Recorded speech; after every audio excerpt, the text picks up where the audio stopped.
محمد صلی اللہ علیہ وسلم کی پیاری حدیث ہے کہ بے شک جب کوئی مسلمان اللہ کی رضا کے لیے نماز پڑھتا ہے تو اس کے گناہ ایسے جھڑ جاتے ہیں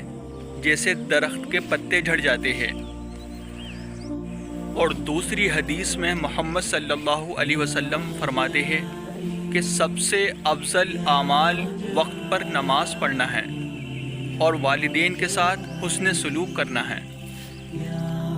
اور تیسری حدیث میں محمد صلی اللہ علیہ وسلم فرماتے ہیں اگر تم میں سے کوئی شخص یہ چاہتا ہے کہ وہ اللہ سے باتیں کرے، اللہ سے ملاقات کرے، تو اس کو چاہیے کہ قرآن کریم کو پڑھے۔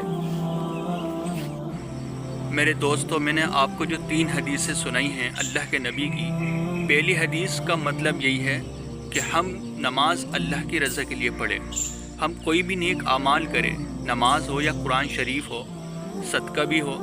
یا حج عمرہ ہو، تو ہمارے دل میں یہی نیت ہونی چاہیے کہ میں اللہ کی رضا کے لیے پڑھ رہا ہوں، اللہ کی رضا کے لیے کر رہا ہوں۔ اور اگر ہم کسی کو دکھلانے کے لیے کریں گے تو وہ اعمال کل قیامت کے دن ہمارے منہ پر مار دیے جائیں گے، اس کا خیال رکھیں۔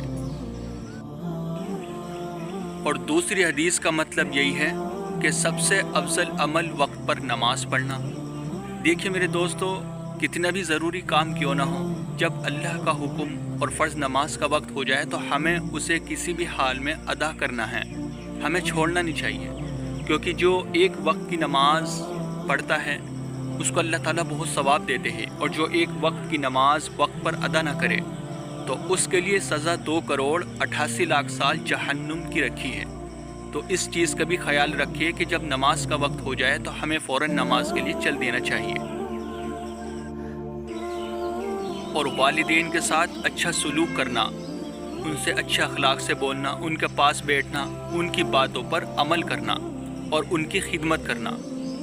کیونکہ اللہ تعالیٰ والدین کی رضا میں ہی خوش ہوتے ہیں، اور اللہ تعالیٰ والدین کی ناراضگی میں ہی ناراض ہوتے ہیں۔ اگر ہم اپنے والدین کو خوش رکھیں گے تو اللہ خوش ہوگا، اور اگر ہم اپنے والدین کو ناراض کریں گے تو اللہ ناراض ہوگا، اس چیز کا بھی خیال رکھیں۔ اور تیسری حدیث کا مطلب یہ ہے کہ اگر ہمارے دل میں یہ خواہش ہے، تمنا ہے کہ ہم اللہ سے باتیں کریں، اللہ سے ملاقات کریں، تو ہمیں اللہ کی کتاب یعنی قرآن کریم کی تلاوت کرنی چاہیے، قرآن کریم پر عمل کرنا چاہیے۔ اگر ہمارے پاس وقت ہے، ہم خالی بیٹھے ہیں،